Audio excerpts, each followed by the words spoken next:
Hello guys, good evening. আশা করি তোমরা সবাই ভালো আছো, সুস্থ আছো। তোমাদের ভালোবাসা আমি অনেক ভালো আছি, সুস্থ আছি। চলো আজকে দেখো মার্কেটে বেরিয়ে গেলাম একটা ফার্নিচার আনতে। দেখো দোকানটাতে পৌঁছে গেলাম, আর দোকানটাতে পৌঁছেই এত সুন্দর সুন্দর পছন্দ হয়েছে, পছন্দ হয়েছে তোমার? চোখে মানে আমার ধাঁধা লেগে গেছে, এত ভালো লাগছে।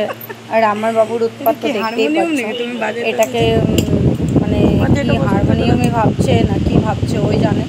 ভাবছে এটা সুইচ বাটন আছে, টিপলে হয়তো কোনো সং শুনতে পারবে বা কোনো আওয়াজ হবে। তো এটা তো কোনো কিছুই বেরোচ্ছে না, আওয়াজ কিছু বেরোচ্ছে না, কারণ এটা একটা ডিজাইন। তো ওটা সেটা বুঝতে পারছে না বাচ্চা মানুষ। আর আমি আমাকে একটু বড় আয়নাতে দেখে নিচ্ছি। আমি সচরাচর আমার ঘরে গদ্রেজের আয়নাতেই সাজগুজ করি, যে আমার কাছে ড্রেসিং টেবিল নেই যেহেতু। তো দেখছি আমাকে ড্রেসিং টেবিলে কেমন লাগছে, একটু স্টাইল নিয়ে দেখছি নিজেকে কেমন লাগছে। ভালোই লাগছে। আর আমার বরকে বলেছি কোন খাটটা নেবে, দেখা পছন্দ করো, ফাইনাল করো। এই দুটা খাট দেখতে পাচ্ছ না বন্ধুরা, সেম দুটা খাটের দাম একই। সেকেন্ডটা ফাইনাল খাটটা চলে আসলো, আর প্রচণ্ড ধোলা। খাটটা আস্তে না আস্তে আমার মেয়ে পুতুল উতুল এনে সাজিয়ে দিচ্ছে। মা এগুলো কিনে রাখো, ভালো লাগবে দেখতে, আমাকে বলছে। আচ্ছা তুই রাখ, আগে পুরো ধুলা হয়ে আছে সেগুলো আমি মুছে পরিষ্কার করে নিই, তারপরে তুই যা কিছু তা করিস। মানে ও পুরো এক্সাইটেড হয়ে আছে খাটটা দেখে। ও তো যায়নি দেখতে, আমি তো আমার ছেলেকে নিয়ে গেছিলাম, মেয়েকে তো নিয়ে যাইনি, ওই জন্য পুরো দেখে এক্সাইটেড হয়ে গেছিলো। তো বলছিল খাটটা ও সুন্দর লাগছে। তো আমি বলছি ঠিক আছে, তুই পরে যা করার করবি, আমি খাটটা আনি, তারপর তুই দেখতে পারবি। তো তোমাদের ভালোবাসা আমার মাথার উপরে আছে বলে আজকে আমি আমার পছন্দের একটা জিনিস ঘরে আনতে পারলাম।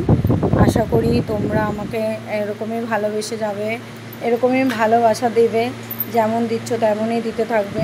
তোমাদেরকে অসংখ্য ধন্যবাদ। আর কি বলবো, তোমাদেরকে মানে ধন্যবাদ দিয়ে আমি ছোট করতে চাইছি না, বাট ধন্যবাদ না দিয়েও পারছি না। চলো খাটটাকে ভালো করে পৌঁছে পরিষ্কার করে নিয়েছি, এখন বেড কাভারটা পেতে নিয়েছি।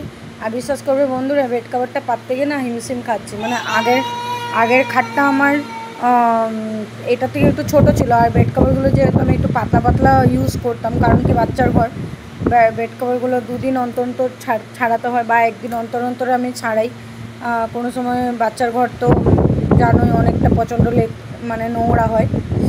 তো কী করবো বলো তো। আর এইখানে ওই বেড কাভারগুলো তো সেট খাচ্ছে না, বেড কাভারগুলো ছোটো হয়ে যাচ্ছে। আর এই বেড কাভারটা এত বড়, সেট খেলেও মানে মানে কি বলবো, লম্বাতে মানে ঠিক আছে বেড কাভারটা, আড়ে না বেড কাভারটা ছোটো।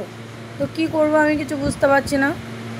কিছু তো একটা ব্যবস্থা করবো, এত সুন্দর বেড কাভারটা তো আর অযথা এমনি নষ্ট করবো না বা রেখে দেবো না। আর বেড কাভারটা প্রচণ্ড ভারী, আর এত বড় বেড কাভারটা, এত ভারী বেড কাভারটা যেটা মানে আড়ে ছোটো হয়ে আছে, আমার তো চিন্তা বাচ্চার ঘর নোংরা তো হবেই। তোমরা ভালোই বুঝতে পারছো বাচ্চার ঘর নোংরা হবে। মানে এত বড় বড় বেড কাভারগুলো নোংরা হলে একদিন অন্তর আমি কী করে করবো, মানে ধোবো কাচবো কী করে আমি জানি না। আর চলো, এই টেবিলটাও অনেকটা ধুলো পড়ে গেছে, যেহেতু জানলার কাছে আমার রুমের জানলার কাছে, তো রুমের জানলা দিয়ে প্রচণ্ড ধুলা ঢুকে, তো প্রচণ্ড ধুলা হয়ে গেছে। তো পোছাপুছি করছি যখন সব কিছু ভালো করে পোছাপুছি করে নিই,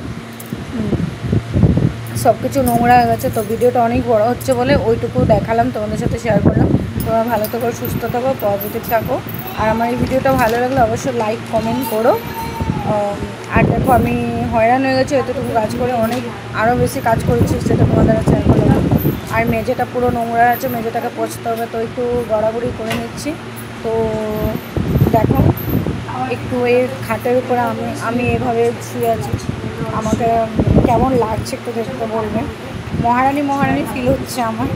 যাই হোক, কী বলবো, চলো টাটা বাই বাই বলছি তোমাদের। চলো বাই বাই, ভালো লাগে।